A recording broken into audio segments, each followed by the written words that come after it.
அனைவருக்கும் இனிய மாலை வணக்கம். இப்போதான் இந்த 2024 புத்தாண்டு ஆரம்பமான மாதிரி இருக்குது. அதுக்குள்ளேயும் நம்ம 2025 நம்ம வந்து நிற்கிறோம். இதை பற்றி கவிஞர் மனுஷபுத்திரன் அவர்கள் பார்வையில் நாளை புத்தாண்டு இரவில் என்ன செய்ய போகிறாய் என்று கேட்கிறார்கள்.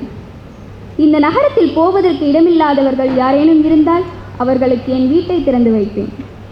என்னை ஒரு நிமிடம் அணைத்துக் கொள்ள வேண்டும் என அன்பே நீ புத்தாண்டு பணியிரவில் வரக்கூடுமெனில் நான் அந்த அணைப்பை மறுதளித்துவிட்டு உனக்கு ஒரு கிளாஸ் வைன் தருவேன். கடந்த ஆண்டில் இந்த வாழ்வை விட்டு சென்றவர்களை நினைத்து கண்ணீர் சிந்துவேன்.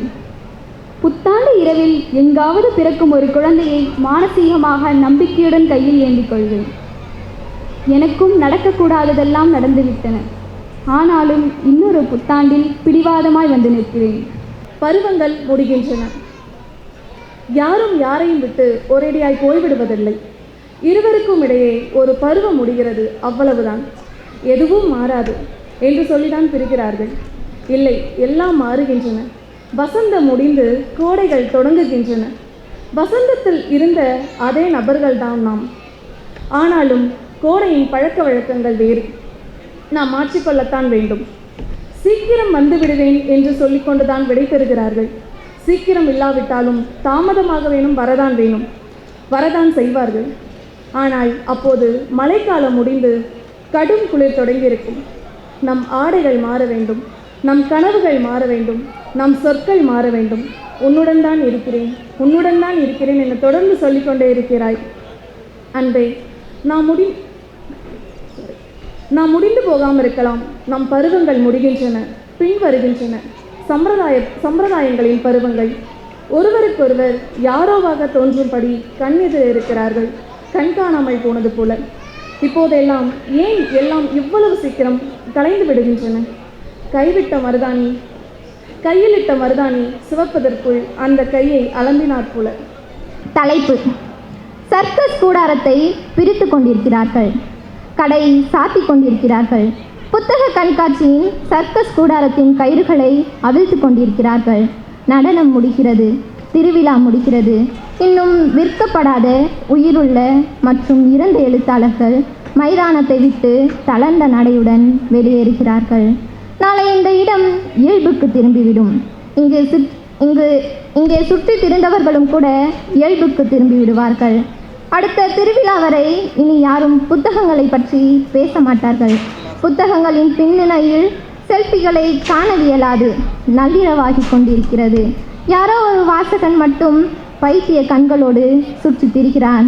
ஒரு கணம் என்னிடம் தயங்கி நிற்கிறான். நாளையிலிருந்து நான் எங்கே செல்வது சொல்லுங்கள் என்கிறான். எனக்கும் தெரியவில்லை எங்கே செல்வதென்று. கவிஞர் மனுஷபுத்திரனுடைய கவிதைகள் எப்பயுமே தித்திக்கோங்க.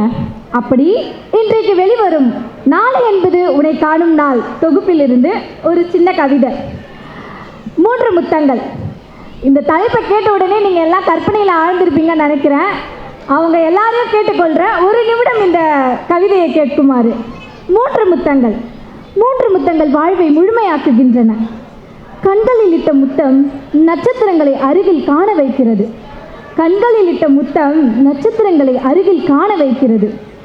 இதழ்களில் இட்ட முத்தம் ஒரு நதியின் ஆற்றங்கரையில் நம்மை மீன்களாக்குகிறது. அன்பே, மனம் கனிந்து மனம் கசிந்து எப்போதோ பாதங்களை கையிலேந்தி இடும் முத்தம் ஒன்று இருக்கிறது. அது நம் அகந்து எழும் முத்தம், நாம் நடந்த கால்களை பரிசுத்தமாக்கும் முத்தம். அது அடிமை முத்தம் அல்ல, நிரந்தரமாக ஆளும் முத்தம். நாளை என்பது உன்னை காணும் நாள் என்ற கவிதை தொகுப்பிலிருந்து ஒரு சிறப்பான கவிதையை உங்கள் முன் வாசிக்க விரும்புகிறேன். ஒரு பட்டியலில் என் பெயர் எழுதப்படாவிட்டால் இந்த உலகிலேயே அழகான ஒரு பெண் அந்த பெயரை தன் கையில் பச்சை குத்தி கொள்ள செய்வேன்.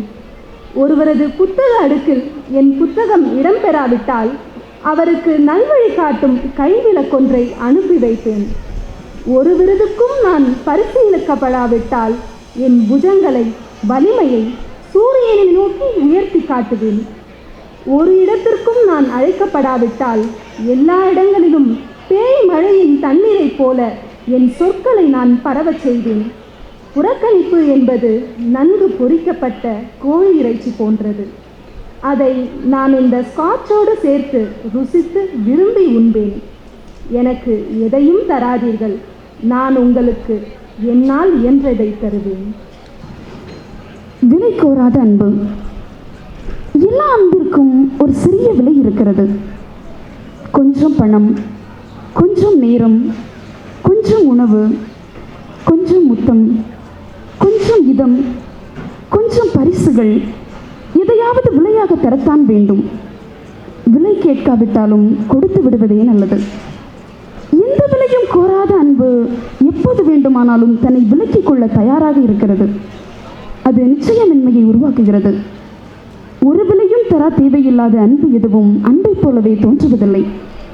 சிலர் உங்களிடம் தங்கள் அன்பிற்கு வெளிப்படையாக விலை கேட்க மாட்டார்கள்.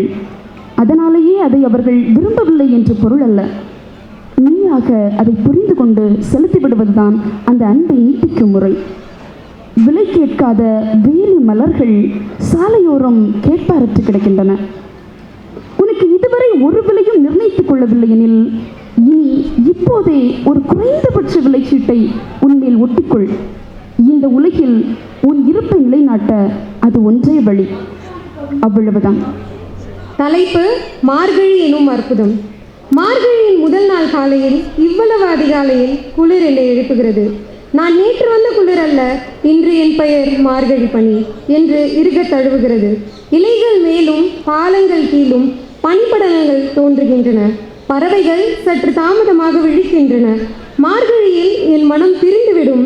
என் அன்பின் கிண்ணங்கள் தழும்பிக் கொண்டே இருக்கும். நான் அதை சாதுரியமாய் மறைத்துக் கொள்வேன்.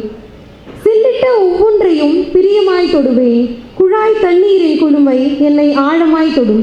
ஒவ்வொரு மார்கழியின் முதல் நாள் காலையிலும் நினைத்துக் கொள்வேன், நம் வாழ்க்கையில் ஏதோ ஒரு அற்புதம் நிகழப்போகிறதென. நிகழ்கிறது மார்கழி எனும் ஒரு அற்புதம் மட்டும். எல்லா பருவங்களை பற்றியும், எல்லா கொண்டாட்டங்களை பற்றியும், இல்லை எந்த பண்டிகை எடுத்துக்கொண்டாலும் கவிஞர் மனுஷபுத்திரன் அவர்கள் அதை ஒட்டி சில கவிதைகள் கண்டிப்பாக எழுதியிருப்பார். அப்படி இந்த தொகுப்பில் புத்தாண்டை பற்றிய ஒரு அழகிய கவிதை. புத்தாண்டின் முதல் முத்தம். புத்தாண்டு காலை நிசப்தமாய் விடிந்து கொண்டிருக்கிறது. புத்தாண்டு காலை நிசப்தமாய் விடிந்து கொண்டிருக்கிறது. புத்தாண்டின் முதல் முத்தத்தை தரப்போவது யார்? முதல் காயத்தை ஏற்படுத்த போவது யார்? முதல் கண்ணீர் எப்போது? முதல் நற்செய்தி எது? முதல் பிரிவு யாருடன்? முதல் பயணம் எங்கே? முதல் அவமானம் யாரால்? முதல் லைக் அல்லது முதல் ஹார்டின்களை இடுபவர்கள் யார்? நாம் காத்திருப்போம். நமக்கு எல்லாமே நிகழ்ந்தன, இனியும் நிகழும். ஒரு நாள் அற்புதம் நிகழும் என்பதை எல்லா புத்தாண்டின் முதற்காலையிலும் நம்புவது போல இப்போதும் நம்புகிறேன். உயிருடன் இருப்பது ஒரு நல்ல அதிர்ஷ்டம். உயிருடன் இருப்பது ஒரு நல்ல அதிர்ஷ்டம். அது தொடர வேண்டும். ஆனால் அதை தவிர புத்தாண்டு திட்டங்கள் என்று ஏதும் இல்லை. புத்தாண்டின் முதல் தேநீர் கடவுளின் கைகளால் தயாரிக்கப்பட்டது. புத்தாண்டு காலையில் யாரும் என்னை அணைத்துக் கொள்ளவில்லை. புத்தாண்டின் காலையில் யாரும் என்னை அணைத்துக் கொள்ளவில்லை. இந்த பனி என்னை இறுக அணைத்துக் கொள்கிறது.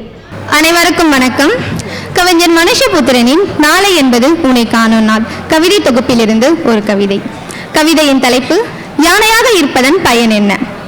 நிறைய உணவு தேவைப்படுகிறது, நிறைய தண்ணீர் தேவைப்படுகிறது. கனத்த உடலை தூக்கி நடக்க வேண்டியிருக்கிறது. காயம் பட்டால் சீக்கிரம் ஆறமாட்டேன் என்கிறது. கீழே விழுந்தால் சுலபமாக எழுந்து கொள்ள முடியவில்லை. காலில் சங்கிலி பிணைத்திருக்கிறது. அரசனின் பல்லக்கை சுமக்க வேண்டியிருக்கிறது. போரில் படை நடத்த வேண்டியிருக்கிறது. 10 பைசாவிற்கு பிச்சை எடுக்க வேண்டியிருக்கிறது. காட்சி பொருளாக வேண்டியிருக்கிறது. மதம் பிடித்தால் சுய கட்டுப்பாடு இல்லாமல் போகிறது. இத்தனூண்டு பாகனுக்கு அடிபணிவதற் போல் நடிக்க வேண்டியிருக்கு.